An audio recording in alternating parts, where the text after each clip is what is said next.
আপনারা দেখছেন বাংলা চ্যানেল কোটি প্রাণ একসাথে।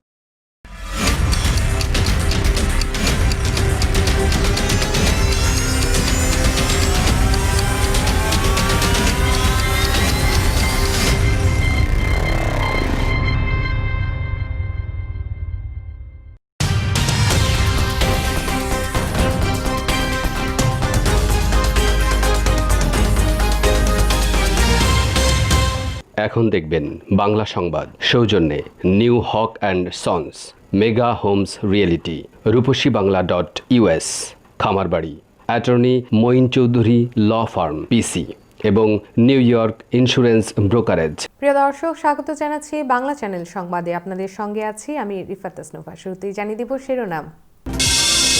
পররাষ্ট্রনীতিতে শিগগিরই নাটকীয় কোনো পরিবর্তন আনবেন না জো বাইডেন। যুক্তরাষ্ট্র আপাতত চলবে ট্রাম্পের দেখানো পথেই। ক্ষমতা দখলে শেষ দিনগুলোয় ভয়াবহ পরিকল্পনা করেছিলেন ট্রাম্প। চাপ দিয়েছিলেন বিচার বিভাগে, ছিল কুয়ের পরিকল্পনাও। দুই উৎপাদকের পাল্টাপাল্টি প্রচারণায় বাড়ছে ভীতি। ভারতে ভ্যাকসিন না নিয়েও নেয়ার মিথ্যা দাবি বহু স্বাস্থ্যকর্মীর। চীনে 2 সপ্তাহ আটকে থাকার পর বিধ্বস্ত খনির গভীর থেকে 11 শ্রমিক জীবিত উদ্ধার, অনেকের অবস্থায় আশঙ্কাজনক। এবং হিন্দু পণ্ডিতের মরদেহ কাঁধে 10 কিলোমিটার বরফের পথ পাড়ি দিলেন কাশ্মীরের মুসলিমরা, চারদিকে প্রশংসা।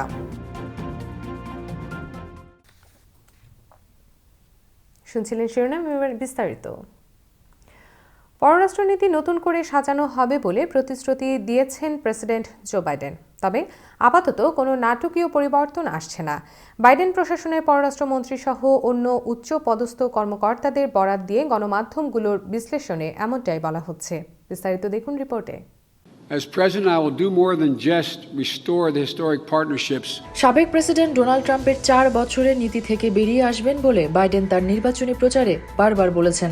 শপথ গ্রহণের পর দেওয়া বক্তৃতাতে বাইডেন বলেছেন, শক্তি নয় বরং উদাহরণ প্রদর্শন করে বিশ্বে যুক্তরাষ্ট্রকে নেতৃত্ব দেবে তার প্রশাসন। We'll press forward with speed and urgency, for we have much to do in this winter of peril and significant possibilities. কিন্তু বাইডেন প্রশাসনের পররাষ্ট্রমন্ত্রী সহ অন্য উচ্চ পদস্থ কর্মকর্তাদের বরাত দিয়ে সংবাদ মাধ্যমগুলো এখন বলছে, ট্রাম্পের সময়ের পররাষ্ট্রনীতি থেকে যুক্তরাষ্ট্রের দ্রুত সরে আসার সম্ভাবনা আপাতত নেই।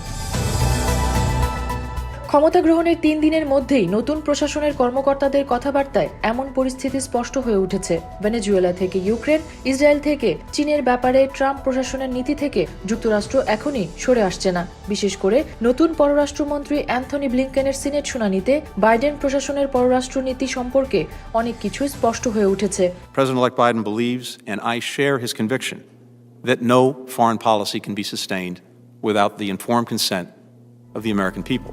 ব্লিংকেন বলেছেন, ভেনেজুয়েলার সমাজতান্ত্রিক শাসক নিকোলা মাদুরোর ব্যাপারে ট্রাম্প প্রশাসনের গৃহীত দৃষ্টিভঙ্গির কোনো পরিবর্তন হবে না।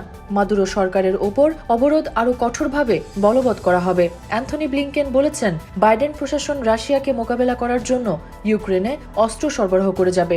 সাবেক প্রেসিডেন্ট ট্রাম্প 2017 সালে ট্যাঙ্ক বিধ্বংসী অস্ত্র ইউক্রেনের কাছে বিক্রির অনুমোদন দেন। এর আগে ওবামা প্রশাসন এমন প্রস্তাব বাতিল করেছিল। নতুন পররাষ্ট্রমন্ত্রী বলেছেন, বাইডেন প্রশাসনের পক্ষ থেকে জার্মানি ও রাশিয়ার মধ্যে পাইপলাইন নির্মাণ কাজের বিরোধিতা করা হবে। বাইডেন প্রশাসনের পক্ষ থেকে রাশিয়ার সঙ্গে সম্পর্ক উন্নয়নে দ্রুত কোনো পদক্ষেপ নেওয়ার ইঙ্গিত পাওয়া যায়নি। জেরুজালেমকে ইসরায়েলের রাজধানী হিসেবে যুক্তরাষ্ট্রের দেওয়ার স্বীকৃতি থেকে বাইডেন প্রশাসন সরে আসছে না। ট্রাম্প প্রশাসনের পক্ষ থেকে প্রথমবারের মতো এমন স্বীকৃতি প্রদান করা হয়, আর জেরুজালেমে আমেরিকান দূতাবাস স্থাপন করা হয়। বাইডেন নির্বাচনী প্রচারের সময় বলেছিলেন, ইরানের সঙ্গে পরমাণু আলোচনায় যুক্তরাষ্ট্র আবার ফিরে যাবে। হোয়াইট হাউসের প্রেস সেক্রেটারি জেন সাকি এখন বলেছেন, ইরানের সঙ্গে এমন সমঝোতায় যেতে হলে দীর্ঘ সময় প্রয়োজন হবে। যদিও বাইডেন পরিবর্তনের কথা বলছেন, কিন্তু বর্তমান বিশ্ব বাস্তবতায় তার প্রশাসনের পক্ষে ট্রাম্পের বৈদেশিক নীতি থেকে একদম ঘুরে দাঁড়ানো সম্ভব নয় বলে মনে করছেন বিশেষজ্ঞরা। মেহরুন বিনতে Ferdous, Bangla channel, news desk. White হাউসের শেষ দিনগুলোয় ভয়াবহ সব পরিকল্পনা করেছিলেন ডোনাল্ড ট্রাম্প। ভোটে হারার পরও ক্ষমতা দখলে ট্রাম্প বিচার বিভাগের এক কর্মকর্তার সঙ্গে সংবিধান বিরোধী কার্যক্রম নিয়ে পরামর্শ করেছিলেন। চেয়েছিলেন জুডিশিয়ারি কু এর মাধ্যমে ফল নিজের পক্ষে করে নিতে। তবে ক্যাপিটলে হামলার ঘটনায় বেকায়দায় পড়েন ট্রাম্প। বিস্তারিত দেখুন রিপোর্টে। নির্বাচনে হারার পরদিন থেকেই অবৈধ উপায়ে ক্ষমতা দখলের জন্য মরিয়া ছিলেন Donald Trump. New York Times এক অনুসন্ধানী প্রতিবেদনে তুলে ধরেছে সাবেক প্রেসিডেন্টের হোয়াইট হাউসের শেষ দিনগুলোর ভয়াবহ সব পরিকল্পনার কথা। প্রতিবেদন বলছে, ভারপ্রাপ্ত অ্যাটর্নি জেনারেলকে বরখাস্ত করে বিচার বিভাগের মাধ্যমে জর্জিয়া স্টেটের ভোটের ফলাফল পাল্টে দেওয়ার ষড়যন্ত্র করছিলেন ট্রাম্প। ওয়াল স্ট্রিট জার্নালের খবর বলছে, নির্বাচনের ফলাফল বদলে দিতে সুপ্রিম কোর্টে মামলা করার জন্য যুক্তরাষ্ট্রের বিচার বিভাগের উপর চাপ দিয়েছেন ট্রাম্প। সাবেক ভারপ্রাপ্ত প্রতিরক্ষামন্ত্রী ক্রিস্টোফার মিলার বলেছেন, গত নভেম্বর মাসে দায়িত্ব নেওয়ার পর তিনি 3টি সিদ্ধান্ত নিয়েছেন। পেন্টাগন ও বিচার বিভাগের ঊর্ধ্বতন কর্মকর্তারা সিদ্ধান্ত নিয়েছিলেন, কোনো সামরিক অভ্যুত্থান নয়, কোনো যুদ্ধে যাওয়া যাবে না এবং রাজপথে কোনো সেনাবাহিনী থাকবে না। 6 জানুয়ারি ট্রাম্পের আহ্বানে ক্যাপিটল হিলে হামলার পর থেকেই পরিস্থিতি খারাপ হয়েছে। এই ঘটনার পরে কংগ্রেস ডোনাল্ড ট্রাম্পের বিরুদ্ধে দ্বিতীয় দফায় অভিশংসন প্রস্তাব গ্রহণ করেছে। ট্রাম্পের বিরুদ্ধে অভিশংসন বিচার সিনেটে ফেব্রুয়ারির দ্বিতীয় সপ্তাহে শুরু হবে। এ নিয়ে ডেমোক্রেট এবং রিপাবলিকানদের মধ্যে আলোচনা হয়েছে। অভিশংসন বিচারে শাস্তি হলে ডোনাল্ড ট্রাম্প 2024 সালের নির্বাচনে প্রার্থী হতে পারবেন না। অবশ্য সিনেটে ট্রাম্পের অভিশংসন দণ্ডের জন্য 17 জন রিপাবলিকানের সমর্থন পাওয়াও নিশ্চিত নয়। ক্রিস্টোফার মিলার তার সাক্ষাৎকারে বলেছেন, পরিস্থিতির উপর বিচার বিভাগ এবং প্রতিরক্ষা বিভাগ থেকে অব্যাহত নজর রাখা হচ্ছিল। সভার পর সভা চলছিল। ক্যাপিটল হিলের পরিস্থিতি নাজুক হওয়ার আগেই ন্যাশনাল গার্ড মোতায়েনের সিদ্ধান্ত নিয়ে রাখা হয়েছিল। জর্জিয়ার রিপাবলিকান গভর্নর ব্রায়ান ক্যাম্প এবং সেক্রেটারি অফ স্টেট ব্র্যাড রাফেনস্পার্জার ট্রাম্পের প্রচণ্ড চাপে ছিলেন। ডোনাল্ড ট্রাম্প এখন ফ্লোরিডার পাম বিচে রয়েছেন। তার বিরুদ্ধে কংগ্রেসের দ্বিতীয় দফায় গৃহীত অভিশংসন বিচারের প্রস্তুতি চলছে। নীরবেই এই অভিশংসন দণ্ড থেকে মুক্তি পাওয়ার চেষ্টা করছেন ট্রাম্প, আর এজন্য নিজ দলের সিনিয়র নেতাদের দ্বারস্থ হয়ে তাকে এ যাত্রায় উদ্ধার করার জন্য অনুরোধ জানাচ্ছেন। আবু জানাল Gifari, Bangla channel news desk. New York থেকে নির্বাচিত তারকা ডেমোক্রেট কংগ্রেস সদস্য আলেকজান্দ্রিয়া ওকাসিও কর্টেসকে হত্যার হুমকির অভিযোগে এক ব্যক্তিকে গ্রেপ্তার করা হয়েছে। গ্রেপ্তার হওয়া ব্যক্তির নাম গ্রেটার মিলার। তিনি শ্বেতাঙ্গ ও রক্ষণশীল। তিনি সাবেক প্রেসিডেন্ট ডোনাল্ড ট্রাম্পের সমর্থক। বিচার বিভাগ জানিয়েছে, ওকাসিওকে হত্যার হুমকি দিয়েছিলেন গ্রেটার মিলার। তাকে গত বুধবার গ্রেপ্তার করা হয়। মিলারের বিরুদ্ধে ক্যাপিটল হিলে অবৈধ প্রবেশ ও আইন প্রণেতা ওকাসিওকে হত্যার হুমকির অভিযোগ আনা হয়েছে। আদালতে দায়ের করা অভিযোগপত্রে বলা হয়েছে, মিলার টুইট করে ওকাসিওকে হত্যার হুমকি দেন। 6 জানুয়ারি ক্যাপিটল হিলে পুলিশের গুলিতে ট্রাম্পের এক সমর্থক নিহত হন। পুলিশের যে সদস্য গুলি করেছেন তার মৃত্যু প্রাপ্য বলে মিলার তার টুইটে উল্লেখ করেছেন। ক্যালিফোর্নিয়ায় অভিযান চালিয়ে নিখোঁজ হওয়া 33টি শিশু উদ্ধার করা হয়েছে। এর মধ্যে উদ্ধার হওয়ার 8টি শিশু যৌন নিপীড়নের শিকার হয়েছে। শীর্ষ গোয়েন্দা সংস্থা FBI একটি বিবৃতিতে এ তথ্য জানিয়েছে। নিখোঁজ হওয়া শিশুদের উদ্ধারে গত 11 জানুয়ারি থেকে অপারেশন লস অ্যাঞ্জেলস অভিযান শুরু করা হয়। শিশুদের পরিচয় চিহ্নিতকরণ, অবস্থান শনাক্তকরণ ও উদ্ধার অভিযানে FBI, লস অ্যাঞ্জেলস পুলিশ বিভাগ, লস অ্যাঞ্জেলস কাউন্টি শেরিফ বিভাগ এবং 2 ডজনের বেশি আইন শৃঙ্খলা বাহিনী ও বেসরকারি সংস্থা জড়িত ছিল। এবার করোনা ভাইরাস আপডেট। যুক্তরাজ্যে প্রথমবারের মতো ভেন্টিলেটর সাপোর্টে থাকা রোগীর সংখ্যা 4000 ছাড়িয়ে গেছে। সরকারি তথ্য অনুযায়ী গত শুক্রবার হাসপাতালে চিকিৎসাধীন 4076 জন রোগীকে ভেন্টিলেটর সাপোর্টে রাখা হয়েছে। করোনার প্রথম ঢেউয়ের সময়ে যে এই সংখ্যা অনেক বেশি। গত এপ্রিলে দেশটিতে প্রথম দফায় করোনায় আক্রান্ত হয়ে ভেন্টিলেটর সাপোর্টে ছিল 3301 জন। এদিকে দেশটিতে দৈনিক সংক্রমণ ও মৃত্যুর সংখ্যাও লাফিয়ে লাফিয়ে বাড়তে শুরু করেছে। শনিবার দেশটিতে নতুন করে আক্রান্ত হয়েছে 33,552 জন এবং মারা গেছে 1348 জন। ডাউনিং স্ট্রিট থেকে এক সংবাদ সম্মেলনে যুক্তরাজ্যের প্রধান বৈজ্ঞানিক উপদেষ্টা প্যাট্রিক ভ্যালেন্স বলেন, মৃত্যুহার ভয়াবহভাবে বাড়ছে এবং এটা স্থায়ী হতে চলেছে। আমি এ বিষয়ে ভীত হয়ে পড়েছি। করোনায় টিকাকরণ নিয়ে ভারতে ক্রমেই বাড়ছে ভীতি। ভ্যাকসিন নেয়ার পরে কয়েকজনের মৃত্যুর ঘটনায় আতঙ্ক ছড়িয়েছে। যদিও এখনও পর্যন্ত কোনো ক্ষেত্রে ভ্যাকসিনকে মৃত্যুর কারণ হিসেবে মেনে নেয়নি প্রশাসন, তবুও চিকিৎসক সহ স্বাস্থ্যকর্মীদের অনেকেই টিকা নিতে অনাগ্রহ জানিয়েছেন। টিকা উৎপাদনকারী ভারতীয় দুই প্রতিষ্ঠান প্রধানের প্রকাশ্যে পাল্টাপাল্টি বক্তব্য এই অবস্থানকে আরও জটিল করে তুলেছে। বিস্তারিত দেখুন রিপোর্টে। ভারতে করোনা ভাইরাসের ভ্যাকসিন উৎপাদন করছে দুই প্রতিষ্ঠান, সেরাম ইনস্টিটিউট এবং ভারত বায়োটেক। এরই মধ্যেই দুই উৎপাদক সংস্থার প্রধান কর্তা কথার লড়াইয়ে জড়িয়েছেন প্রকাশ্যে। একজন বলছেন অন্যের ভ্যাকসিন ভালো না। সিরামের প্রধান আদার পুনেওয়ালা তো বলেই বসেছেন তাদের টিকা ছাড়া বাকি সবগুলো পানি ছাড়া আর কিছুই নয়। এই অবস্থার মধ্যেই ভারতে চলছে জাতীয় টিকাকরণ কর্মসূচি। আর এই কর্মসূচিতে টিকা নেওয়ার পর কয়েকজনের মৃত্যুতে পরিস্থিতি আরও জটিল হয়ে উঠেছে বলে খবর প্রকাশ করেছে ভারতীয় গণমাধ্যমগুলো। দেশীয় প্রতিষ্ঠান ভারত বায়োটেকের উদ্ভাবিত করোনা ভাইরাসের টিকা কোভ্যাক্সিন টিকা নিতে অস্বীকৃতি জানিয়েছে দেশটির চিকিৎসকদের একাংশ। দিল্লির রাম মনোহর লোহিয়া হাসপাতালের চিকিৎসকেরা বলেছেন, এই টিকার তৃতীয় ধাপের পরীক্ষা শেষ না হওয়ার আগেই এটি গ্রহণ করতে অনাগ্রহী তারা। বেঙ্গালুরুতে অন্তত 20 জন স্বাস্থ্যকর্মীকে চিহ্নিত করা হয়েছে যারা ভ্যাকসিন না নিয়েও তা নেওয়ার ভুয়া দাবি করেছেন বলে অভিযোগ উঠছে। আতঙ্কের কারণে প্রথম দিন থেকেই দৈনিক টার্গেট পূরণ করতে পারেনি বেঙ্গালুরু। যেদিন টিকাকরণ শুরু হয় সেদিনই লক্ষ্যমাত্রা 475-এর থেকে অনেক কম, মাত্র 350-এই থেমে যায় টিকাকরণ। পরবর্তী দিনগুলোতে আরও কমে যায় দৈনিক টিকাকরণের সংখ্যা। দেখা যাচ্ছে এর পেছনে দুটি কারণ।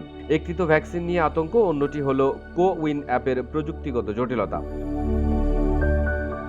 বৃহৎ বেঙ্গালুরু মহানগর পালিকা তথা বিবিএমপির অফিসারের কথায় এক মেডিকেল অফিসার বলেছেন, তিনি ভ্যাকসিনকে বিশ্বাস করেন না এবং নিতেও চান না। তিনি এক নার্সকে বলেন তার হাতে তুলো লাগিয়ে দিতে, যাতে তিনি ভান করতে পারেন তার ভ্যাকসিন নেওয়া হয়েছে। এর ফলে কতজন ভ্যাকসিন নিলেন সেই হিসেবেও গোলমাল হয়ে যেতে পারে বলে আশঙ্কা করা হচ্ছে।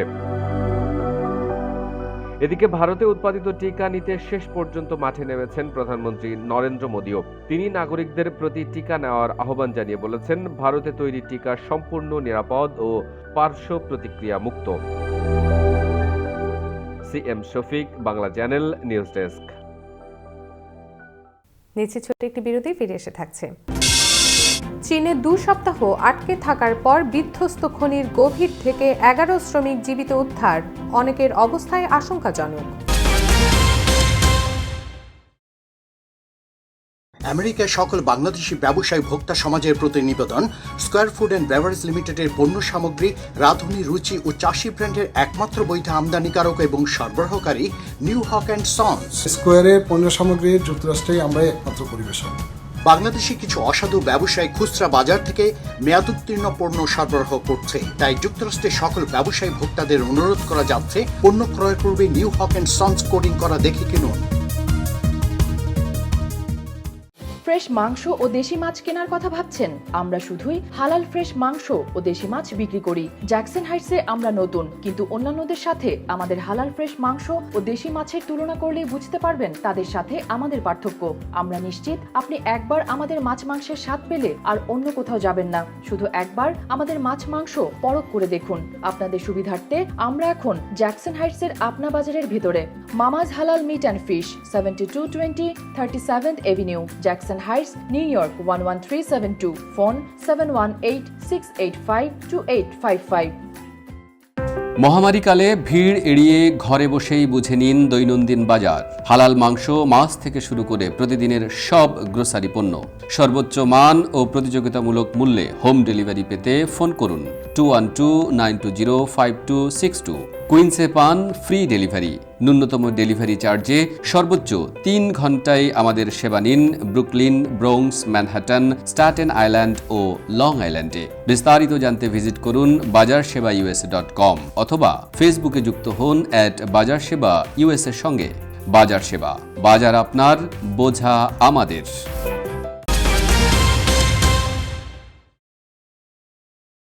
আবারও স্বাগত জানাচ্ছি বাংলা চ্যানেল সংবাদে। এবার বাংলাদেশ প্রসঙ্গ। পরীক্ষা ছাড়াই এইচএসসির ফল প্রকাশ করতে আইন পাশ করেছে জাতীয় সংসদ। করোনাকালে পরীক্ষা ছাড়াই এইচএসসি পরীক্ষার ফল প্রকাশ করতে সংসদে উত্থাপিত আইনটি পাশ করা হয়। এসএসসি ও জেএসসি পরীক্ষার ফলাফলের ভিত্তিতে এইচএসসি পরীক্ষার ফল দিতে এই আইনটি পাশ করা হয়। রবিবার সংসদে শিক্ষামন্ত্রী doctor Dipu Moni intermediate and secondary education সংশোধন বিল 2021 পাশের জন্য উত্থাপন করেন। পরে তার কণ্ঠভোটে পাশ হয়। পাশের সময় শিক্ষামন্ত্রী বলেন, বিলটি পাশের পর প্রজ্ঞাপন করতে 2 দিন সময় লাগবে। এরপরই আমরা দ্রুত ফলাফল প্রকাশ করব। আগের আইন অনুযায়ী পরীক্ষা নেওয়ার পর এইচএসসি ও সমমানের পরীক্ষার ফল দেওয়ার বিধান রয়েছে, কিন্তু সংশোধিত বিলে পরীক্ষা ছাড়াই বিশেষ পরিস্থিতিতে ফলাফল প্রকাশের বিধান রাখা হয়েছে। বিলটি পাশে বিরোধিতা করেন বিএনপি এমপি হারুনুর রশিদ ও বিএনপির সংরক্ষিত নারী আসনের রুমিন ফারহানু। এবার আন্তর্জাতিক সংবাদ।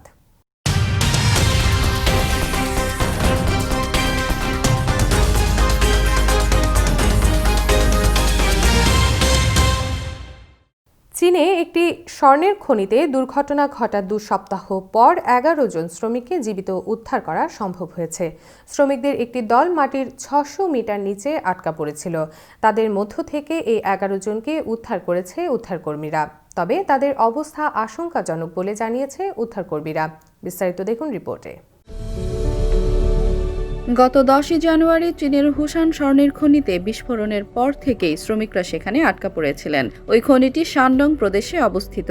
দুর্ঘটনার পর থেকেই ভেতরে থাকা শ্রমিকদের সঙ্গে যোগাযোগ করা যাচ্ছিল না। দুর্ঘটনায় 11 জন শ্রমিক বেঁচে থাকলেও একজনের মৃত্যু হয়। পরবর্তীতে উদ্ধারকারী দল একটি সরু টানেল দিয়ে শ্রমিকদের কাছে ওষুধ এবং খাবার সরবরাহ করেছিল। বেঁচে যাওয়া শ্রমিকরা উদ্ধারকারীদের জানান, তাদের অবস্থানের আরও 100 মিটার গভীরে একজন শ্রমিকের সঙ্গে তারা যোগাযোগ করতে পেরেছিলেন, কিন্তু পরে তার সঙ্গে যোগাযোগ বিচ্ছিন্ন হয়ে যায়। অবশেষে 11 শ্রমিককে জীবিত উদ্ধার করা সম্ভব হয়েছে।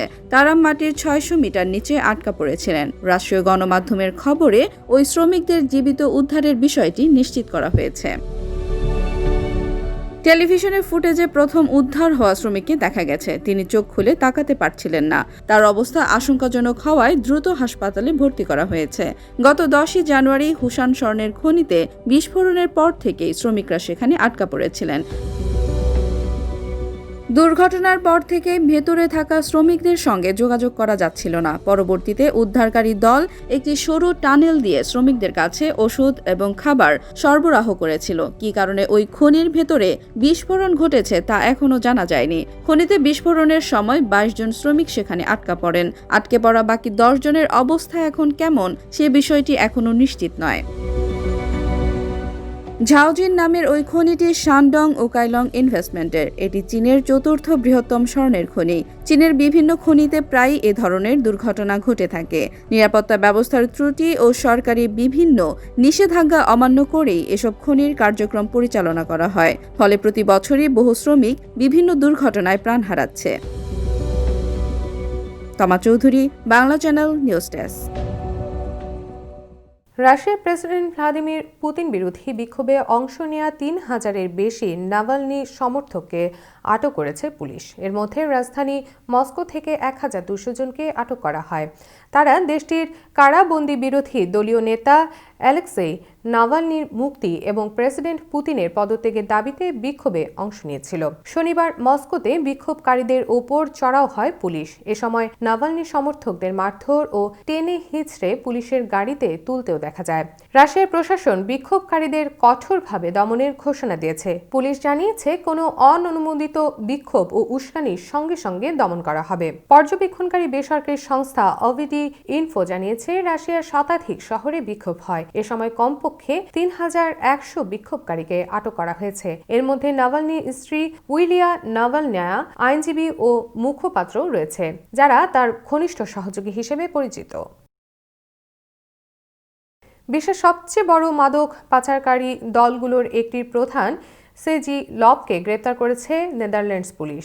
সেজি লব এশিয়ার ড্রাগ লর্ড বা মাদক সম্রাট হিসেবে পরিচিত ছিলেন। তার বিরুদ্ধে গ্রেপ্তারি পরোয়ানা জারি রয়েছে অস্ট্রেলিয়ায়। শুক্রবার আমস্টারডামের ট্রিপল বিমানবন্দর থেকে বিশ্বের অন্যতম শীর্ষ এই মাদক ব্যবসায়ীকে গ্রেপ্তার করা হয়। গ্রেপ্তার হওয়ার আগে প্রায় 10 বছর তার গতিবিধির উপর নজর রাখছিল অস্ট্রেলিয়ান পুলিশ। অস্ট্রেলিয়া এখন এই ব্যক্তিকে প্রত্যর্পণের আবেদন করবে। চীনা বংশোদ্ভূত কানাডিয়ান নাগরিক সেজি লবকে বলা হয় দ্য কোম্পানির প্রধান। পুরো এশিয়ায় $7,000 কোটি অবৈধ মাদকের বাজার পরিচালনা করে তারা। অস্ট্রেলিয়ার পুলিশ বিভাগের ধারণা সেমগোর সিন্ডিকেট নামে পরিচিত দ্য কোম্পানির পুরো এশিয়ার মাদক ব্যবসায় প্রায় 70% নিয়ন্ত্রণ করে।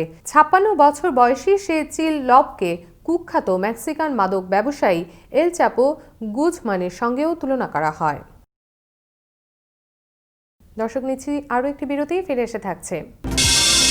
এবং হিন্দু পণ্ডিতের মরদেহ কাঁধে 10 কিলোমিটার বরফের পথ পাড়ি দিলেন কাশ্মীরের মুসলিমরা, চারদিকে প্রশংসা।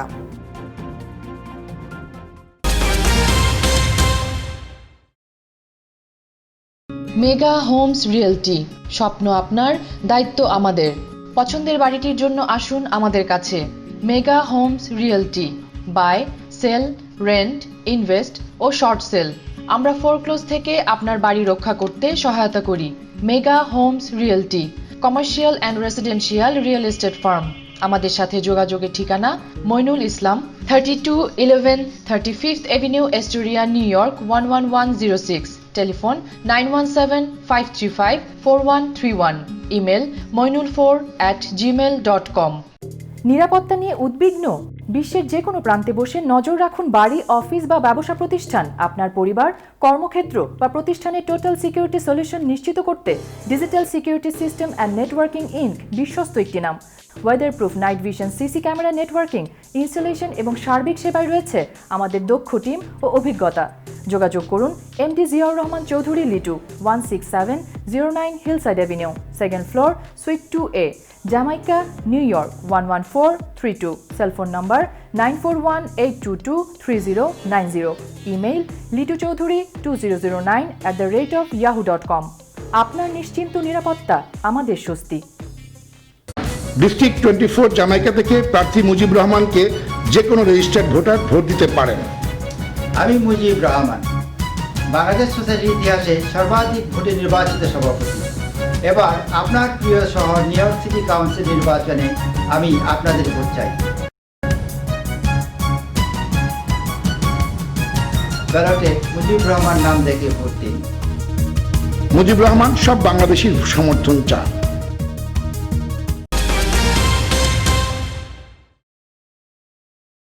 আবারও স্বাগত বাংলা চ্যানেল সংবাদে। প্রচণ্ড তুষারপাত, রাস্তা ঢেকে রয়েছে বরফের চাদরে। কয়েক ফুটের সামনের রাস্তাও পরিষ্কারভাবে দেখা যাচ্ছে না। ভয়াবহ এমন দুর্যোগের মধ্যেই সম্প্রীতির নজির গড়েছেন কাশ্মীরের মুসলিমরা। ভাস্করনাথ নামের এক হিন্দু পণ্ডিতের মরদেহ কাঁধে করে 10 কিলোমিটার পথ পাড়ি দিয়ে বাড়িতে পৌঁছে দেন তারা। পরে সৎকারের জন্য তারা সাহায্য করেন। আরও দেখুন রিপোর্টে। মানবতার চেয়ে বড় কোনো ধর্ম নেই, তা আরও একবার প্রমাণ করলেন কাশ্মীরের মুসলিমরা। চরম প্রতিকূল আবহাওয়ায় এক হিন্দু পণ্ডিতের মরদেহ কাঁধে নিয়ে 10 কিলোমিটার বরফের পথ পাড়ি দিয়ে সৎকারের ব্যবস্থা করলেন তারা। শনিবার কাশ্মীরের সোপিয়ান জেলায় এ ঘটনা ঘটে। বিষয়টি সামনে আসার পর ওই মুসলিম ব্যক্তিদের প্রশংসা করেছেন অনেকেই। শনিবার সকালে পণ্ডিত ভাস্করনাথ শ্রীনগরের SKIMS হাসপাতালে মারা যান। অ্যাম্বুলেন্সে করে তার মরদেহ বাড়িতে পাঠানো হয়। তবে শ্রীনগর থেকে নিয়ে আসা অ্যাম্বুলেন্সটি পারগচি এলাকায় গিয়ে আটকে পড়ে, যেখান থেকে মৃত ভাস্করনাথের বাড়ি আরও 10 কিলোমিটার দূরে। অ্যাম্বুলেন্স চালক আটকে পড়ার কথা জানিয়ে ভাস্করনাথের বাড়িতে ফোন করেন। বিষয়টি জানার পর ভাস্করের মুসলিম প্রতিবেশীরাই সাহায্যের জন্য এগিয়ে আসেন। তুষারপাতের মধ্যেই পুরো রাস্তা কাঁধে করে মৃতদেহটি বয়ে নিয়ে গ্রামে ফেরেন তারা। এরপর শেষকৃত্য সম্পন্ন করেন। প্রতিবেশীদের এমন সহযোগিতায় মুগ্ধ ভাস্করনাথের পরিবার। তারা জানিয়েছেন তাদের মুসলিম প্রতিবেশীরা বরাবরই পাশে থাকেন। দুই ধর্মের মানুষই সাম্প্রদায়িক সম্প্রীতি বজায় রেখে দীর্ঘদিন ওই গ্রামে বসবাস করছেন। Rifat Tasnova, Bangla channel, news desk. বিশ্ব স্বাস্থ্য সংস্থা WHO সৌদি আরবের পবিত্র মদিনা নগরীকে বিশ্বের অন্যতম স্বাস্থ্যসম্মত শহর হিসেবে স্বীকৃতি দিয়েছে। সংস্থাটির প্রতিনিধি দল শহরটি পরিদর্শন করে জানায়, স্বাস্থ্যকর শহরের বৈশ্বিক মানদণ্ডের সবই এখানে বাস্তবায়ন আছে। মদিনা নগরীর তাইবাহ বিশ্ববিদ্যালয়ের সঙ্গে বিশ্ব স্বাস্থ্য সংস্থা নগর সমন্বয় প্রোগ্রামটি অনলাইন প্ল্যাটফর্মে সম্পন্ন করে। এছাড়াও বিশ্ববিদ্যালয়টি স্বাস্থ্যকর শহর প্রোগ্রামে অংশ নিতে আগ্রহী বিভিন্ন দেশের সিটি এজেন্সিগুলিকে প্রশিক্ষণ প্রদানের পরামর্শ দেয় বিশ্ব স্বাস্থ্য সংস্থা। নিরাপদ স্বাস্থ্যসম্মত নগর পরিসংখ্যানে বিশ্ব স্বাস্থ্য সংস্থাকে 22টি সরকারি সংস্থা, সামাজিক সংগঠন, দাতব্য সংস্থা ও স্বেচ্ছাসেবক দল সহায়তা করে। পবিত্র মদিনা নগরীতে প্রায় 20 লাখ মানুষ বসবাস করে। মনে করা হয় বিশ্ব স্বাস্থ্য সংস্থা এর স্বাস্থ্যকর শহরের তালিকায় থাকা এটি প্রথম জনবহুল শহর। এবার খেলার সংবাদ।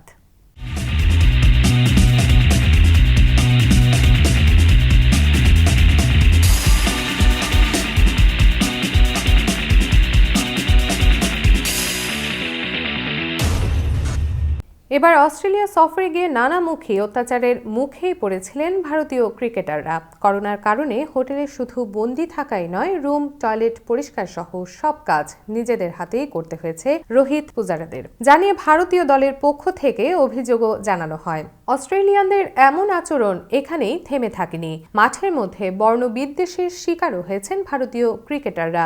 এবার রবিচন্দ্রন অশ্বিন ফাঁস করলেন এমন এক বিস্ফোরক খবর, যা শুনে অজিদের প্রতি ভারতীয় সমর্থকদের ক্ষোভটা আরও বাড়বে। নিজের ইউটিউব চ্যানেলে ফিল্ডিং কোচ আর শ্রীধরের সঙ্গে কথোপকথনে অশ্বিন জানিয়েছেন, সিডনিতে লিফটের ভেতরে অস্ট্রেলীয় ক্রিকেটাররা থাকলে ভারতীয়দের ঢুকতে দেওয়া হতো না।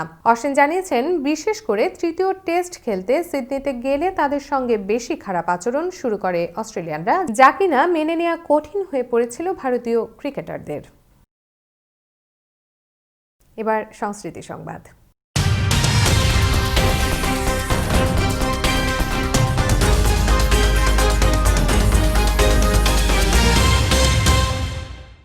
এক বছর হতে যাচ্ছে বলিউড অভিনেতা সুশান্ত সিং রাজপুত আর নেই, তবে এখনও ভক্তদের মনে উজ্জ্বল তিনি। সবার আবেগেও রয়ে গেছেন এই অভিনেতা।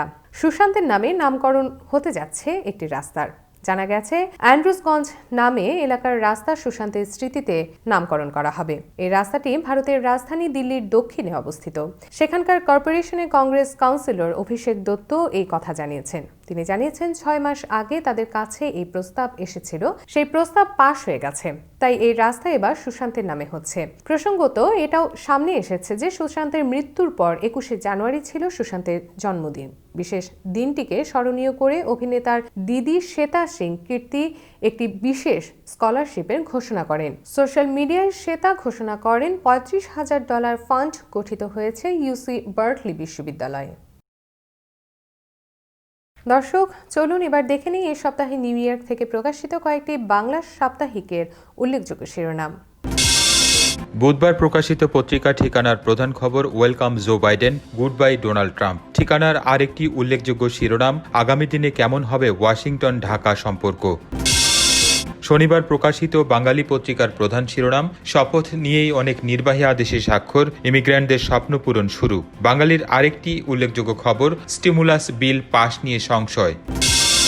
শুক্রবার প্রকাশিত আজকাল তাদের প্রধান শিরোনাম করেছে, হোয়াইট হাউসে বাইডেন, ইতিহাস সৃষ্টি কমলার। আজকালের আরেকটি উল্লেখযোগ্য শিরোনাম, অবৈধ অভিবাসীদের ভাগ্য খুলছে।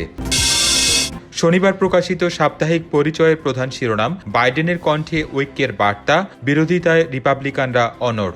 পরিচয়ের আরেকটি উল্লেখযোগ্য শিরোনাম, কোভিডে জনগণের ওষুধ আইভারমেকটিন।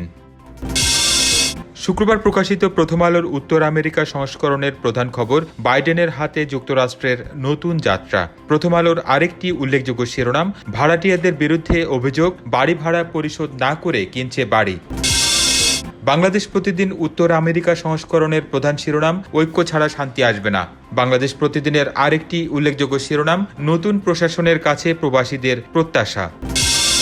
সাপ্তাহিক বাংলাদেশের প্রধান শিরোনাম, বাইডেনের শপথ, নতুন দিনের সূচনা। বাংলাদেশের আরেকটি উল্লেখযোগ্য শিরোনাম, এখন কি করবেন ট্রাম্প। সাপ্তাহিক প্রবাসের প্রধান শিরোনাম গণতন্ত্রের নয়া পথ চলা শুরু। প্রবাসের আরেকটি উল্লেখযোগ্য খবর, ডিপোর্টেশন স্থগিতে নির্বাহী আদেশ বাইডেনের। সাপ্তাহিক নবযুগের প্রধান শিরোনাম, জো বাইডেনের সামনে চ্যালেঞ্জ আর চ্যালেঞ্জ। নবযুগের আরেকটি উল্লেখযোগ্য খবর, অবৈধদের গ্রিন কার্ডের পথ খুলছে।